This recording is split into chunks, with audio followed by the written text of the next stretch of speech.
Friends, अगर आप conceive करना चाह रहे हैं, अगर आप बेबी प्लान कर रहे हैं तो आपके लिए बेहद ज़रूरी है ये जानना कि आप पहले से क्या तैयारी करें, ताकि आपको कंसीव करने के बाद में किसी तरह की मुश्किल का सामना ना करना पड़े। क्योंकि बहुत सारी महिलाओं को अर्ली प्रेगनेंसी में मिसकैरेज का सामना करना पड़ता है।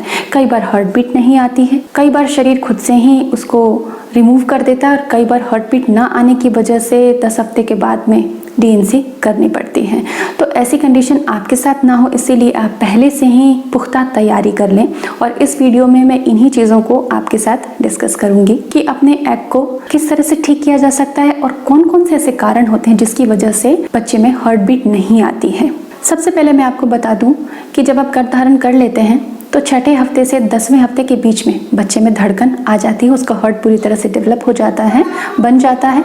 और 6ठे हफ्ते के बाद से कभी भी उसमें हार्ट बीट चालू हो जाती है। लेकिन प्रॉब्लम तब आती है जब 10 हफ्ते तक इंतज़ार के बावजूद भी हार्ट बीट नहीं आती। अब ऐसी कंडीशन में कई चीज़ें होती हैं। कई बार हमको सैक दिखता है, उसमें फीटस पोल नहीं नज़र आता, कुछ भी अंदर मालूम नहीं पड़ता। दूसरी कंडीशन ये है कि सैक के अंदर बेबी दिखाई पड़ता है लेकिन हार्ट बीट फिर भी नहीं होती। तीसरी कंडीशन ये होती है कि सैक होता है, सैक के अंदर बेबी होता है और उसकी हार्ट बीट आ भी जाती है लेकिन बाद में ख़त्म हो जाती है।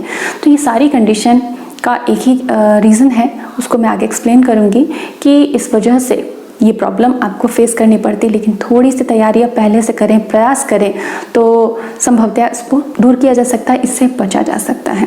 फ्रेंड्स, इसका सबसे प्रमुख रीज़न है वो है क्रोमोसोमल इशू, जो कि जेनेटिक प्रॉब्लम होती है।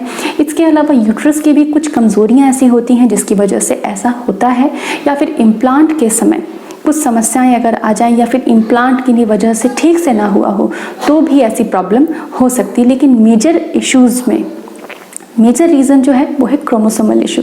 अब क्रोमोसोमल इशू को जो साइंटिफिक मैटर है उसको मैं बहुत ही सरल भाषा में आपको समझाऊंगी कि जब महिला के या पुरुष के शरीर में एग या स्पर्म बनते हैं तो व्यक्ति के मनुष्य के अंदर 23 जोड़ी गुणसूत्र होते हैं, यानी कि 23 जोड़ी यानी कि 46 गुणसूत्र होते हैं।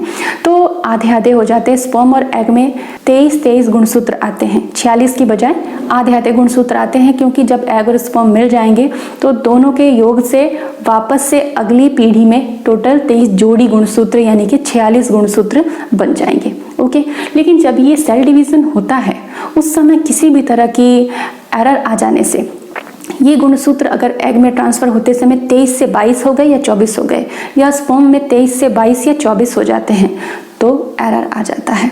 ऐसा जनरली एजिंग की वजह से भी हो सकता है, ऐसा प्रीवियस फैमिली में हिस्ट्री रही हो किसी तरह के जेनेटिक डिफेक्ट की तो भी ऐसा हो सकता है। और आजकल के समय में जो भागदौड़ का जीवन शैली है, बहुत हेक्टिक लाइफ है, स्ट्रेस बढ़ा जा रहा है, उसकी वजह से भी बहुत प्रभावित होते हैं हमारे जेनेटिक स्ट्रक्चर, उसकी वजह से भी ये प्रॉब्लम आ जाती है।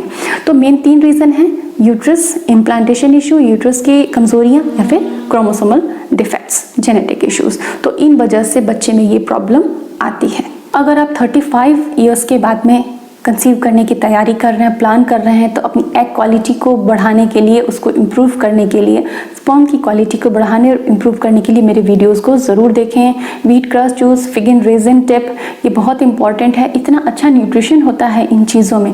इसके अलावा डाइट में हाई प्रोटीन डाइट आपको लेनी है। जितने प्लांट बेस्ड प्रोटीन सोर्सेज हैं उस पर आपको ज़्यादा रिलाई करना है। अगर आप नॉन वेजिटेरियन हैं तो आप डेली एक बॉइल्ड एग का भी यूज़ कर सकते हैं। बहुत अच्छे से आपको 30 मिनट योगा एक्सरसाइज करना है, फर्टिलिटी मसाज को करना है। कब करना है, कैसे करना है, वो आप उस वीडियो से अच्छी तरह से सीख सकते हैं। तो फ्रेंड्स, स्ट्रेस फ्री रहें, रिलैक्सेशन के लिए वीकली कम से कम आप समय ज़रूर निकालें। इसके अलावा तनाव को कम करें। बहुत सारे इसेंशियल ऑयल के बारे में मैंने बताया है। इन चीज़ों को अपनी जीवन शैली में आप प्रयोग करना चालू करेंगे तो तनाव दूर होगा। क्योंकि कई बार जेनेटिक डिफेक्ट्स बहुत लंबे समय तक शरीर को जब स्ट्रेस का एक्सपोजर होता है उससे भी हो जाते हैं, और बढ़ती उम्र के साथ इन सब का प्रभाव बढ़ने लग जाता है। तो आप जितनी अच्छी मात्रा में डाइट और एक्सरसाइज को रखेंगे अपनी जीवनचर्या में, और साथ ही प्रीनेटल विटामिन्स को ज़रूर शामिल करें, इससे आप इन सब संभावित परेशानियों से बच सकते हैं काफ़ी हद तक। लेकिन ये भी ध्यान रखें कि अगर आपको 1 या 2 बार, कम से कम 3 या 4 बार भी अगर आपको मिसकैरेज हो गया तो आपको डरने की ज़रूरत नहीं है। ऐसा हो सकता है ऐसी कंडीशन में, लेकिन बहुत जल्दी ही 2 महीने के बाद ही आप तुरंत से कंसीव करने के लिए तैयारी कर लें, प्रयास रखें। तो फ्रेंड्स, उम्मीद करती हूँ कि ये जानकारी आपको बहुत ही मदद करेगी अपनी समस्या को दूर करने में। चैनल को सब्सक्राइब करना, वीडियो को शेयर करना और लाइक करना बिल्कुल भी ना भूलें। जल्दी मिलूंगी एक नए उपयोगी और रोचक विषय के साथ। आप अपना ख्याल रखें।